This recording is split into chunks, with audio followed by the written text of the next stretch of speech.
What I was interested in talking to you about today is this whole concept of muckraking journalism, the fight against corruption, what role journalists like you with a markets background play in discovering all these juicy stories. Within your environment at Moneyweb, tell me about what you guys do and how you conceive of it. Well, I mean, great concept, the muckraking journalism.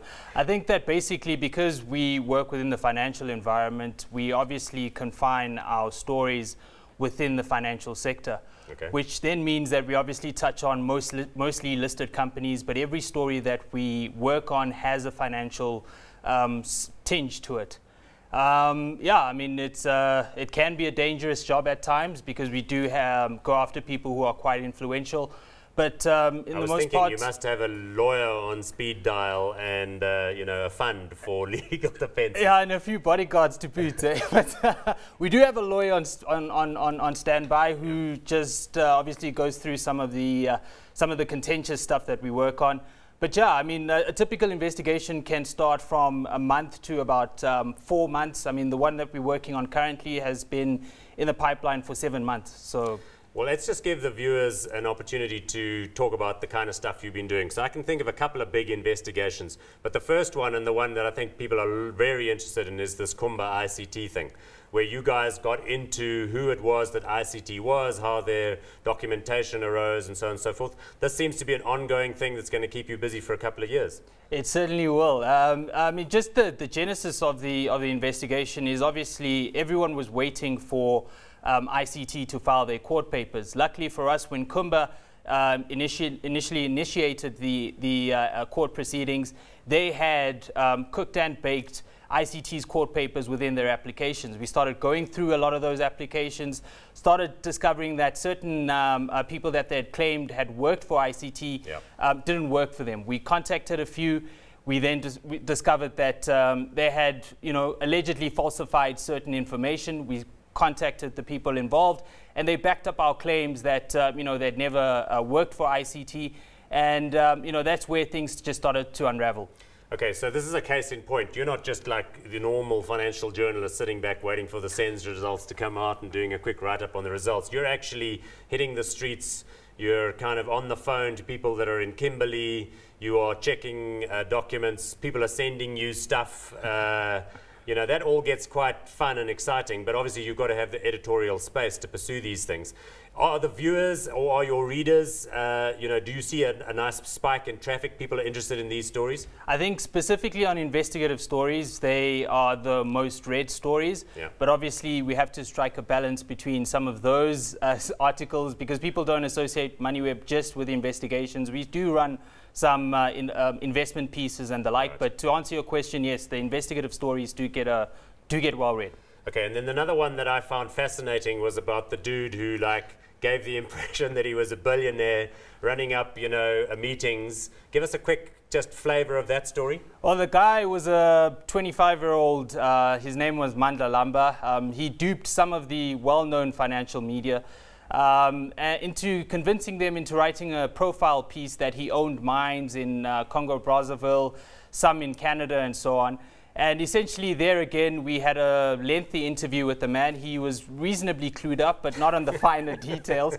We then started discovering that a lot of the claims that you had made actually didn't exist. So it's something that is time consuming, but when you are given the space to pursue such stories, you can discover the truth. That's quite a fun one and in a way quite difficult because, Joburg is the original mining camp, so people are always spinning some kind of line.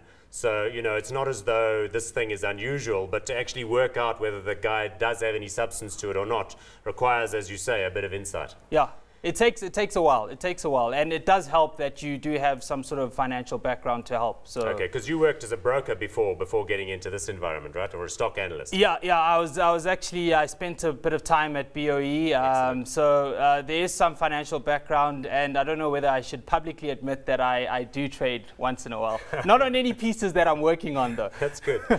Okay, what about the estate agents board situation? Again, I haven't followed it all that closely, but it sounds as though the estate agents haven't been covering themselves in glory lately.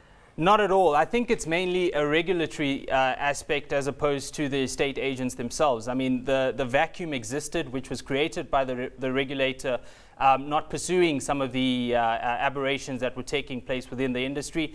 Top of mind is, of course, Wendy Mechanic. It was a tragic fall. It's still in the courts as we speak, but she's basically she's the pin-up for the entire mess within the industry. So are you insinuating that maybe she wasn't operating as she should have been, but maybe the mess that was created was worse than it might otherwise have been? I think it's a lot worse. It goes a lot deeper, and it's basically widespread. But as I say, because she was the doyen and she was the face of the industry, she served on the regulators board. I think that that's the example that most people will link the mess within the state agency with. Yeah. Okay, and then the final story which caught my eye, although it feels as though you've just put out like the first piece of it, is something that seems to involve the Goldfields guys and no less a celebrity than Kunene. So what's that one all about? Well, that's an investigation that is still ongoing, so I can't say too much about it. But the story that we came out with is just exploring the relationship that existed between Kunene, his partner Gayton McKenzie, and the CEO of Goldfields. You know, basically these guys were contracted by Goldfields. They're convicted criminals, although some people say they're reformed. Into basically farming out the BEE deal. They went out and tried to find names and suitable individuals to form part of the Goldfields BEE deal. As I say, it's a moving story, but expect more to come from it. And your allegation was maybe this isn't the way that a big listed entity ought to be working.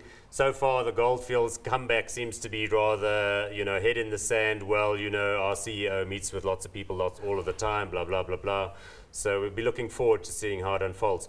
Just one more broad question. I mean, obviously, in the conduct of a healthy society and a healthy democracy, this kind of media investigation, pointing torches into dark places, is vital to create the right kind of environment. But I guess you would go further and say that's also equally true of a healthy corporate governance environment from companies' point of view, that they firstly have this happen and that they react reasonably and not in a paranoid way towards it. Yeah, I think that there's a lot of focus within South African media in state corruption, and the point can be made that it's public funds and therefore there is a right to know. We think that that sort of emphasis should also spread to corporate entities because they also play within the public sphere. But more so, our role is to safeguard the interests of shareholders. These companies are agents, they're employed by the shareholders, and if there is misappropriation taking place, we as financial journalists have to safeguard the interests of shareholders and making sure that the owners and managers of those businesses are operating in a fair manner. I mean, that's an excellent point, because often people in government complain mightily about the newspaper industry, the media industry of this country, just having it in for them.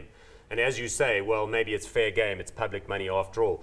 But the powerful interests that business represent obviously, or sometimes get what is perceived to be a very easy ride from the media, because it's like, oh, well, they're big companies, so they obviously know what they're doing. And we know that shareholder democracy has sort of broken down a bit. I mean, these big institutions own these shares. Retail individuals don't really feature in terms of the boards and so on. So the financial media, you're arguing, plays this vital role in like really keeping everybody clean. I think that, you know, unfortunately, there isn't enough people doing this.